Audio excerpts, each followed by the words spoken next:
Assalamualaikum warahmatullahi wabarakatuh. Rahayu, rahayu, rahayu. Om Swastiastu, Nama Budaya. Salam, salam kebajikan. Salam cinta kasih sayang, rukun dan damai untuk seluruh umat manusia sedunia. Bertemu kembali dengan kami Mbah Sis di channel Mbah Sis Cahaya Hati. Channel yang mengungkap, mempelajari, memahami, dan juga menyampaikan tentang ilmu yang satu, agama yang satu, lewat guru yang satu, untuk menuju Tuhan yang satu pula, atau Tuhan yang Maha Esa, Allahu Subhanahu wa Ta'ala. Apakah ilmu tersebut? Yaitu ilmu rohani atau ilmu ruh, agama rohani, gurunya guru rohani, dan Tuhannya Tuhan Sang Maha Rohani. Yang itu semua adalah item metafisik, ya, item rahasia, ya, di alam rahasia, bersemayam di alam maha rahasia. Nah, rahasia itu dengan sistem Tuhan, sistem beragama, dia mewujud ke dunia sebagai tanda rahasianya yang mewujud ke dunia. Oleh sebab itu, maka kita sebagai manusia, makhluk yang diciptakan, makhluk yang ada di muka bumi, lewat kuasa kebesaran Tuhan yang telah menciptakan, menjadikan dunia ini beserta isinya termasuk makhluknya, dan kita sebagai manusia, maka kita perlu mengetahui tentang sistem beragama dan bertuhan.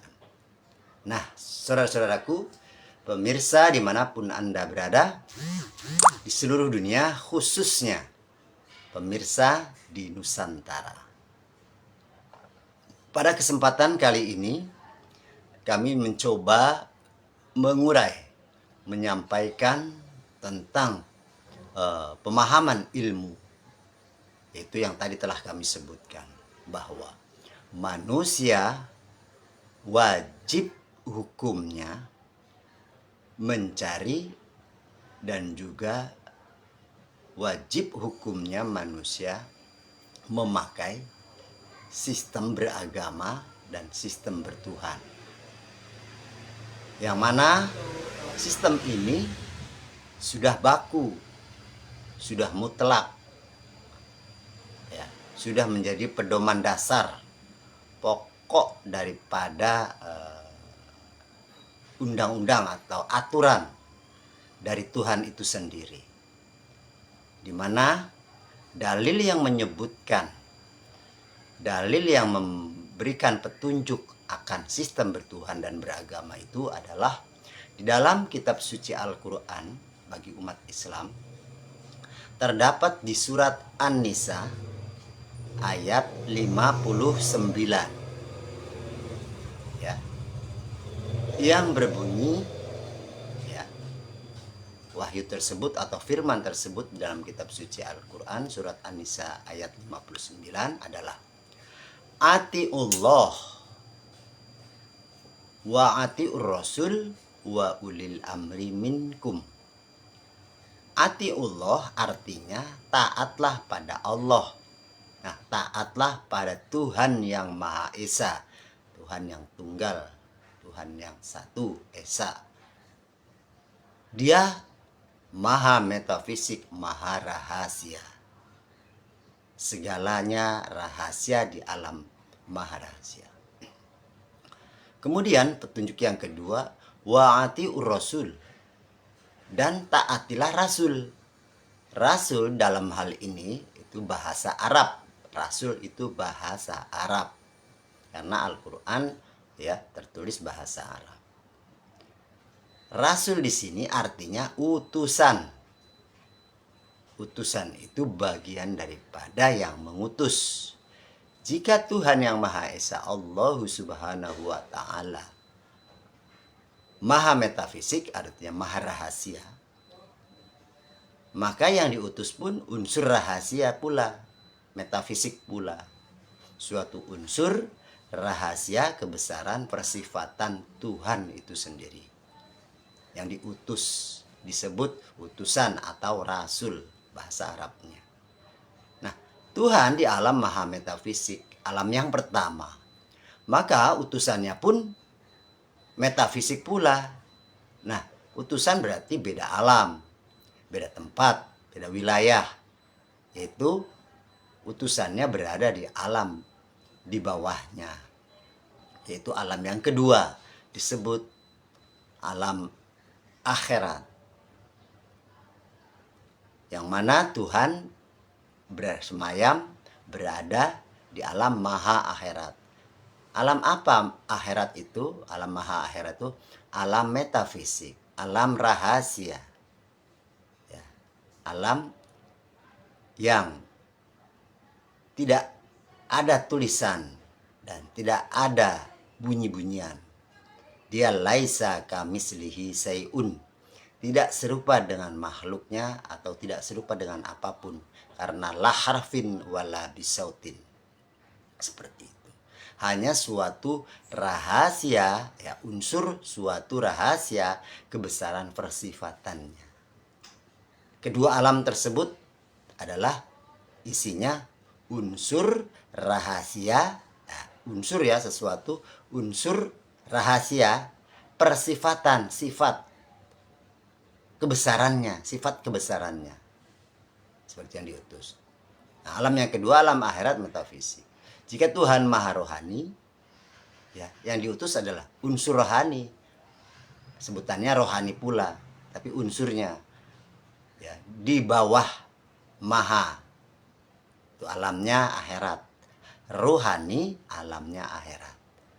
Tuhan bersemayam di alam maha kehidupan. Maka alam yang kedua, alam akhirat, adalah alam kehidupan pula, alam kehidupan metafisik, berupa gelombang, frekuensi, dan energi. Yang di balik gelombang, frekuensi, dan energi itu ada potensi yang besar, yaitu potensi Tuhan itu sendiri. Seperti itu. Dan potensi Tuhan itulah yang diutus, ya, melalui gelombang, frekuensi, dan energi. Seperti itu. Nah, jika keduanya masih metafisik, masih rahasia, sulit untuk diketahui, maka turun lagi, degradasi lagi kembali, ya, ke alam yang ketiga, yaitu alam dunia, di mana alam kedua adalah alam utusannya, dan yang ketiga ini alam dunia, alam utusannya yang menempati wadah atau tempat sesuatu yang wujud, ya, rohani di dunia bersemayam di balik dimensi jasmani. Jadi mewujud pada jasmani. Nah, jasmani ini adalah wadah tempat bersemayamnya unsur rohani, unsur rahasia kebesaran persifatan Tuhan. Melalui jasmani, rohani dapat diketahui karena rohani ini suatu unsur rahasia dan jasmani ini sebagai alat, sebagai wadah, sebagai tempat, sebagai tanda bahwa rohani itu ada, dapat diketahui lewat jasmani itu, alatnya, wadahnya. Nah, akhirat alam kehidupan, ya, alam unsur Tuhan, ya, unsur tadi utusan Tuhan, ya, yang diutus. Akhirat adalah alam kehidupan, dan alam kehidupan itu yang masih rahasia metafisik. Akhirat tersebut mewujud, bersemayam di balik wujud dunia ini. Maka dunia ini adalah gambaran daripada alam akhirat, seperti itu, sebagai tanda, sebagai gambaran. Ruhani, ya, mewujud pada dimensi jasmani sebagai tanda, sebagai gambaran adanya ruh atau rohani, suatu unsur kebesaran Tuhan di dunia. Akhirat, alam kehidupan metafisik, alam kehidupan ruh, ya, mewujud kepada dunia. Ya, di dunia ini adalah gambaran daripada alam akhirat. Alam akhirat yang metafisik mewujud pada alam kehidupan dunia yang fisik sebagai tanda. Tanda apa? Tanda kebesarannya. Dilihat, diketahui lewat panca indera manusia. Ya, bisa dibaca kebesaran Tuhan tersebut lewat gelombang akal, alat baca gelombang. Gelombang, ya, alat baca gelombang atau alat baca metafisik adalah akal pada manusia. Kemudian alat baca yang terkoneksi langsung secara virtual adalah panca indera, dapat dilihat, diraba, dirasakan, dan didengar. Seperti dapat dilihat, diraba, dirasakan, dan didengar. Ini alat panca indera yang terkoneksi langsung dengan unsur wujud seperti itu, yang fisik. Sedangkan yang metafisik berupa gelombang dapat terkoneksi, tertangkap, terbaca oleh akal logika, akal manusia. Jadi yang metafisik dapat tertangkap oleh akal manusia, yang fisik dapat tertangkap oleh panca indera manusia. Sebagai tandanya, sebagai gambaran. Nah, inilah sistem Tuhan. Ya. Dari alam maha, alam pertama, ati Allah, turun ke alam kedua, wa atiur rasul, taat pada rasul, alam akhirat, alam yang kedua, sama-sama masih metafisik. Kemudian karena masih rahasia metafisik, maka mewujud kepada alam yang ketiga, alam perwujudan, alam dari sifat Tuhan yang mewujud ke dunia menjadi gambaran nyata, konkret, realita nyata. Ada yang tadinya kosong berupa unsur rahasia kebesaran, kemudian mewujud di dunia menjadi ada, nyata, realita, konkret. Seperti itu. Dan dunia ini beserta isinya, termasuk manusia, adalah gambaran dari kehidupan rohani di alam akhirat yang mewujud ke alam dunia menjadi jasmani manusia, dan alam dunia ini sebagai alam kenyataan akhirat. Gambarannya seperti itu. Ini jelas real sudah strukturnya, sistemnya dari alam pertama, ya. Analogikannya kami seperti ini. Analogikannya. Alam pertama ini yang putih ini adalah alam ketuhanan. Ati Allah. Kemudian turun karena ingin kenal tadi metafisik. Wa atiur rasul, alam metafisik pula. Wa ulil amri minkum, ya, seorang manusia di dunia mewujud. Dari alam pertama turun ke alam kedua, maha metafisik, metafisik mewujud ke dunia menjadi alam fisik, alam yang tergambar, alam yang nyata, ada. Di sini ada, tapi masih metafisik. Dan di dunialah mewujud konkret, nyata, realita, tergambar, dapat dilihat, dapat terhubung secara virtual, secara nyata, dapat berhubungan. Dan yang metafisik ini dapat ditangkap dengan akal, nalar, logika manusia. Komplit, jadi real. Antara metafisik dan fisik nyambung. Seperti itu. Nah, inilah sistem ketuhanan dan sistem beragama. Nah, sistem itu yang harus dapat diketahui dan dipelajari serta diproses dan dipraktekkan oleh manusia sedunia. Jadi manusia yang ada di alam ketiga ini sebagai kenyataan konkret, ya, untuk kembali kepada Tuhan yang tadi sifatnya top down, dari atas ke bawah, ya, dari alam pertama, alam kedua, alam ketiga mewujud alam maha akhirat, akhirat alam dunia yang wujud fisik, nyata, realita, konkret. Kemudian ada alam yang tidak wujud atau ada sesuatu yang tidak wujud, yaitu yang rahasia. Di balik jasmani manusia ada dimensi ruh, yaitu yang metafisik. Nah, alam yang metafisik ini dari dunia terhubung ke alam yang kedua, akhirat, dan terhubung pada alam yang ke satu, yang pertama. Metafisiknya, ya, unsur rohaninya. Karena di dunia ini ada unsur metafisik, yaitu rohani. Di dunia ini ada metafisik, ada unsur Tuhan, rohani. Ya, rohani ini alam akhirat, nyambung ke alam akhirat, terhubung. Kemudian nyambung pula sampai di alam yang pertama, alam akhirat, alam ketuhanan. Yang metafisik dari dunia akhirat sampai maha akhirat, sampai Tuhan itu sendiri, nyambung, terhubung, linier. Ya. Linier ini, hubungan rohani dari dunia ya sampai akhirat nyambung. Rohani manusia di dunia nyambung dengan guru rohani tadi. Ya. Kenapa disebut guru rohani? Adalah yang mengajarkan fisik manusia di dunia.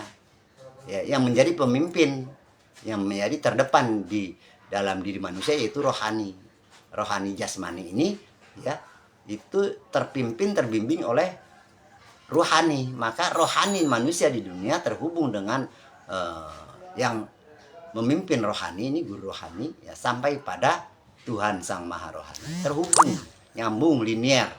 Nah inilah hubungan vertikal dan hubungan top down dan bottom up. Secara vertikal, secara hakikat. Sebab hakikatnya manusia ini yang berbentuk wujud ini jasmani, hakikatnya adalah ruhani. Jika manusia yang hidup di dunia ini jasmani ini ada tapi tidak ada ruhaninya, maka disebut benda mati. Seperti itu, atau maya. Nah, persifatan manusia itu ada urutannya pula. Dari bendawi, nah contoh soal, jika manusia di dunia ini ada manusia yang tidak ada rohaninya, namanya mayat. Mayat itu disebut bendawi. Kalau ada rohaninya, manusia itu yang berjasmani itu, maka disebut hidup. Nah hidup ini disebut namanya nabati, ya, tumbuhan. Jadi ulangi ya, tadi yang pertama adalah bendawi, manusia yang tidak ada rohaninya. Kemudian jika manusia yang ada rohaninya disebut namanya sifat nabati, tumbuhan, hidup dia. Ya. Tadi mati berarti tidak ada Tuhan, tidak ada unsur rohaninya. Kalau yang hidup berarti ada unsur Tuhan. Ya, hidup dia, ada ruhnya. Kemudian dari sifat nabati tadi naik lagi ada sifat hewani. Sesuatu unsur keinginan, hawa, nafsu, ya. Gelombang seperti itu. Ada frekuensi dan energinya. Nah, dari sifat hewani naik lagi menjadi sifat manusiawi. Ya, tatanan ini tatanan dunia. Yang sifat itu adalah tatanan akhirat, metafisik. Kemudian dari sifat manusiawi harus naik lagi. Jangan berhenti di manusiawi. Karena unsurnya manusia itu bukan manusia yang wujud. Sesungguhnya manusia rohani. Nah, naik lagi kepada unsur manusia rohani. Manusia sifat rohani adalah sifat ilahi atau sifat nur Tuhan. Namanya naik menjadi dari manusiawi menjadi nur ilahi. Seperti itu. Nur ilahi, cahaya ilahi. Nah, dari cahaya ilahi sampai kepada titik puncaknya yaitu ilahi Rabbi. Ya. Tuhan. Ya, sifat Tuhan itu sendiri. Nah, seperti itu.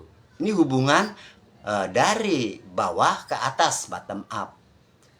Ya.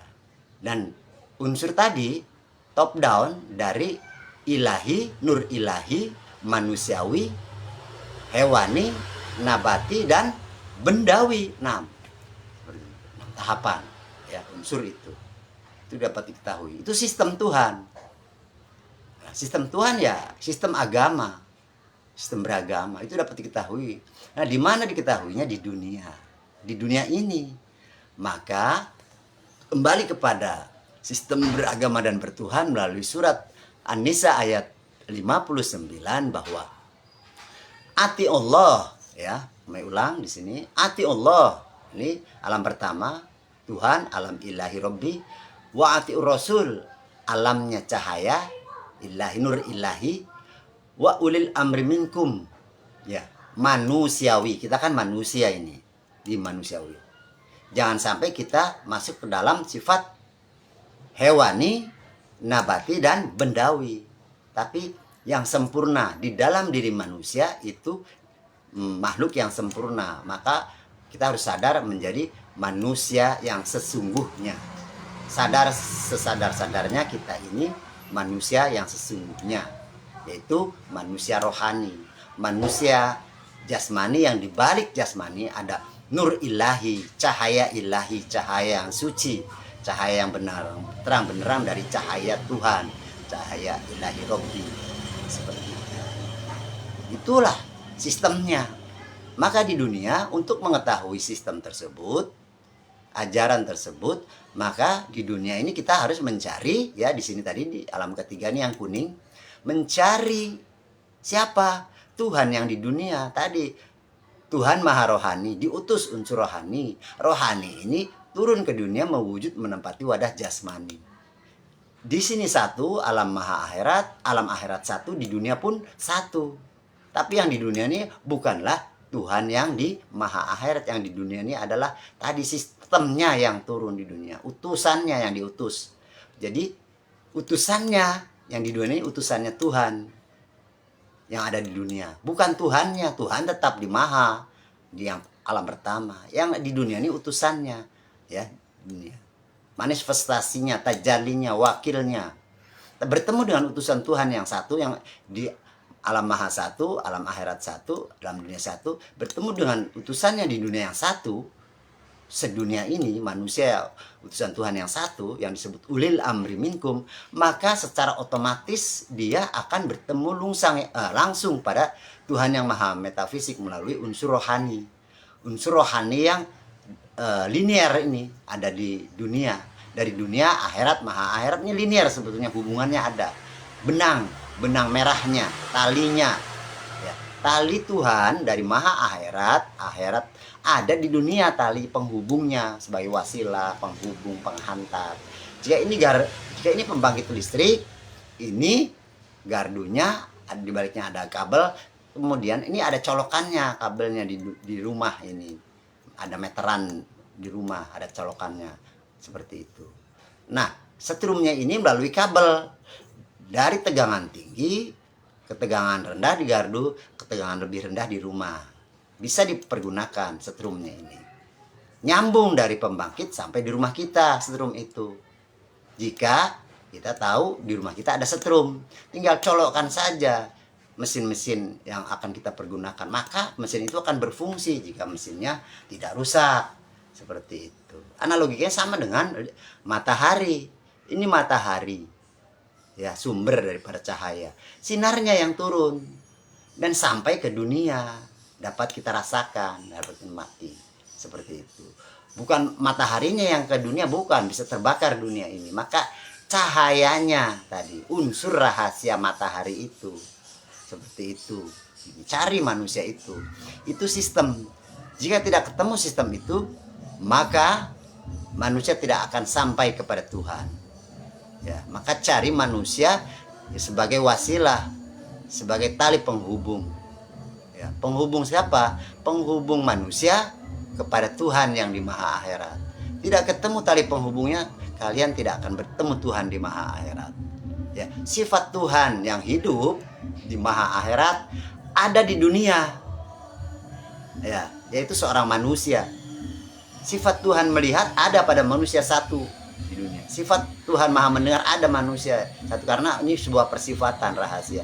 Seperti ini ada di dunia, maha mendengar, ada namanya di dunia, asma'nya, ada af'alnya, geraknya di dunia, ada manusia terwakili oleh manusia utusannya di dunia. Cari dahulu, ya, itu disebut nabi, ya, seorang manusia nabi itu, mulai dari Nabi Adam sampai Nabi Muhammad.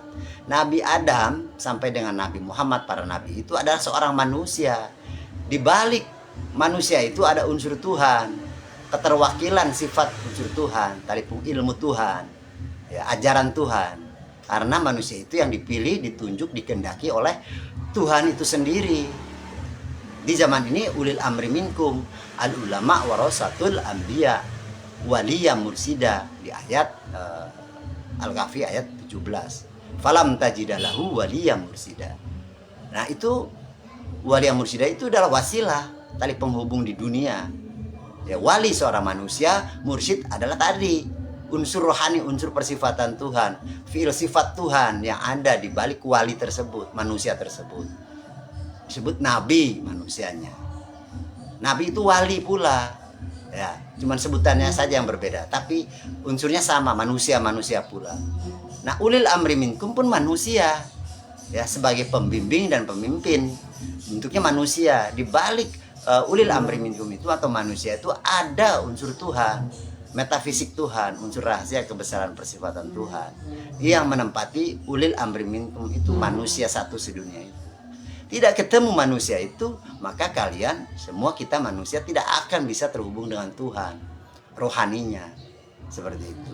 Maka jika tidak bisa ketemu dengan Tuhan, praktek ajaran agama yang kita lakukan, kita praktekkan konslet ibarat mesin. Artinya ambiar, rusak, tidak fokus, tidak terhubung dengan Tuhan. Kenapa rusak, ambiar atau konslet? Hasilnya menghayal, seolah-olah seakan-akan tidak pasti. Padahal Tuhan itu adalah hukum kausalitas, hukum prima, hukum yang pasti, di atas pasti maha mutlak. Dia kodim, ya, kodim mutlak baku kekal ada selamanya. Apa unsur metafisik itu? Unsur rahasia kebesaran persifatan Tuhan di dunia mewujud pada satu titik koordinat. Seorang manusia yang membawa unsur tersebut, dialah khalifahnya, khalifatullah, dia adalah kekasihnya, dialah pembawa risalah ajaran agama samawi. Seperti itu. Dulu disebut nabi atau rasul. Rasul itu utusan, utusan yang wujud ya di dunia. Utusan yang tidak wujud adalah ruhani. Di balik jasmani seorang manusia ada utusan yang namanya ruhani. Ruhani itu adalah utusan metafisik yang bersemayam di balik fisik manusia, dimensi itu. Seperti itu cari. Ini sistem. Jika kita sudah bertemu dengan manusia pilihan Tuhan yang dulu disebut nabi atau rasul, di zaman ini al ulama warasatul anbiya, maka taatlah pada dia, patuhlah pada dia, berserah dirilah pada dia, sami'na wa ata'nalah pada dia. Ya, rohani dan jasmani mengikuti dia, pasrah bongkoan pada dia. Maka kita akan menyatu lagi kepada manusia itu yang namanya uswatun hasanah. Ya, uswatun hasanah pada manusia yang satu itu, melebur pada manusia itu. Nah, melebur pada manusia itu, maka kita sama dengan mendekati pada kekasih Tuhan juga. Kita bisa disebut juga menjadi kekasih Tuhan juga jika kita sama frekuensi, gelombang dan energi kita pada manusia itu. Karena frekuensi dan gelombang energi Tuhan ada pada manusia itu, maka kita samakan frekuensi dan gelombangnya, energinya agar sama pada manusia itu di dunia sebagai wakil Tuhan. Begitu sama, maka kita pun sama melebur. Seperti itu. Sampai fana bahasa di tasawufnya. Seperti itu. Ini sangat penting saudara-saudaraku. Nah, karena ini ilmu rohani, agamanya agama rohani, gurunya guru rohani, Tuhannya maha rohani, ini berlaku untuk seluruh manusia sedunia. Jadi ibaratnya namanya rahmatan lil alamin. Jadi berlaku untuk seluruh dunia ilmu ini. Ya. Jika ketemu ilmu ini, seluruh manusia dengan latar belakang apapun keyakinannya, agamanya yang berbeda-beda sebutan namanya, maka memakai ilmu ini, kemudian praktek kehidupannya dengan kehidupan yang biasa dialami, Nasrani, Islam, kemudian Buddha, Hindu, ya kan, Konghucu, Kapitayan, kejam, silakan. Tapi unsur rohaninya terhubung dengan Tuhan Maha Rohani lewat guru rohani. Seperti itu. Bahkan kita ketahui bahwa di setiap agama, ajaran agama, keyakinan agama masing-masing ada sistem tersebut yang namanya beda-beda. Ada unsur-unsur Tuhan yang namanya pun berbeda-beda, tapi intinya, isinya sama-sama juga. Seperti itu. Ya, kita ketahui. Contoh soal dalam gelas ini ada air putih. Namanya segelas air di dalam gelas, ya. Ya kan seperti itu. Air putih di dalam gelas, segelas air, secangkir air. Ya gitu kan. Segelas air. Banyak sekali nama sebutan namanya, tapi intinya tempat dan isi. isinya air, ada tempatnya beda-beda namanya. Tapi airnya itu juga. Seperti itu. Jika dipindahin ke mangkok akan menjadi semangkok air. Jika dituang ke botol akan sebotol air. Isinya sama. Maksud saya isinya itu air itu adalah ruhani. Ruhani di setiap manusia sama. Unsur metafisik. Dia tidak laki-laki, dia tidak perempuan, bukan waria. Dia unsur Tuhan, metafisik, ya. Unsur yang satu dari Tuhan yang satu, dan yang diutus pun satu pula, bukan 2 dan 3 seperti itu, saudara-saudaraku, ya. Ini berlaku untuk seluruh umat manusia sedunia. Cari manusia yang satu di dunia, Tuhan yang wujud di dunia. Ya, cari alamatnya, cari wujudnya, dan ikutilah dia, ngintilah dia, patuhlah pada dia untuk sampai pada Tuhan yang maha akhirat. Kebanyakan manusia berbohong. Dia bertuhan, beragama, tapi tidak mau mencari Tuhan. Diajak ke Tuhan tidak mau. Dan selalu saja berdalih dengan keyakinan mereka masing-masing, dengan panduan masing-masing, dengan kitab masing-masing. Padahal isi kitab pun satu, petunjuk, penjelas, dan pembeda untuk bisa kembali kepada pemilik kitab suci. Petunjuk itu Tuhan yang Maha Esa, Allah Subhanahu wa Ta'ala, dengan sebutan yang berbeda-beda. Seperti itu. Kebanyakan mengingkari petunjuk ini. Dia berkata Tuhan, beragama, tapi tidak mau ya mengikuti petunjuk yang kami sampaikan. Padahal sama. Seperti itu. Sadarilah, pahamilah, ini merupakan informasi petunjuk dari kami. Jika ini bisa dipahami, coba renungkan bersama-sama. Jadi kami sampaikan sekali lagi, dalam beragama dan bertuhan harus ada sistemnya, ya. Sistem Tuhan ada di dunia, ada pembawanya di dunia. Cari manusia yang membawa sistem Tuhan, manusia yang sudah bersama Tuhan, manusia yang sudah terhubung dengan Tuhan. Dia adalah wakil Tuhan di dunia, karena Tuhan mempunyai sistem keterwakilan, ketersambungan, channel, wadah, seperti itu. Tidak ketemu wakil Tuhan di dunia, channel Tuhan di dunia, tali penghubung Tuhan di dunia, tidak akan sampai manusia pada Tuhan. Semuanya menjadi konslet, ambiar, amburadul, hanya seolah-olah seakan-akan hayalita. Ambiar itu hayalita, ya, ngawur, seolah-olah seakan-akan berhayal, tidak sampai. Ibarat kopi, ya, analogika kopi pahit itu sifat, ya, unsur rahasia. Kopi pahit, ya, kopi itu pahit itu sifat, unsur rahasia. Nah, sama dengan sifat Tuhan, analognya. Pahit ini cari di mana letak rasa pahit di dunia, adanya di wujud kopi. Misalkan saya contohkan analognya satu aja, kopi ini adalah rasanya pahit, sifat pahit ini ada pada kopi yang hitam, ya. Cari wujud kopi, zat wujud kopi itu, cari, ketemu wujud zat kopi, kemudian kita rasakan kopi yang wujud itu, maka secara otomatis akan ketemu sifat pahitnya. Jadi dalam wujud kopi itu, zat kopi itu ada sifatnya, sifat pahitnya. Begitu kita praktek, ya, kopi itu kita masukkan ke dalam diri kita minum, langsung rasa pahit itu terasa, timbul, terhubung rasa pahitnya. Sifat kopi yang pahit itu langsung terhubung. Nah, itu analog sama seperti mencari Tuhan yang di maha akhirat, cari Tuhan yang di dunia, yaitu ulil amri minkum waliyam mursida, atau al ulama warasatul anbiya, yang hanya satu di setiap zamannya dunia ini. Begitu ketemu manusia itu, praktek mengikuti, sami'na wa ta'na, taat dan patuh, berserah diri, maka kau langsung bisa terhubung dengan Tuhan yang maha persifatan. Melihatnya menjadi melihat Tuhan, mendengarnya mendengar Tuhan, afalnya, geraknya jadi gerak Tuhan, ya. Semuanya tentang Tuhan. Tuhan itu adalah hal yang baik-baik, ya, sifatnya baik, asmanya baik, semuanya yang baik-baik.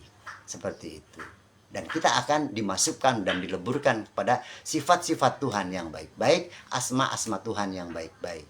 Namun prosesnya memang sangat sulit, amat berat ya, karena mendaki, karena berproses seperti itu.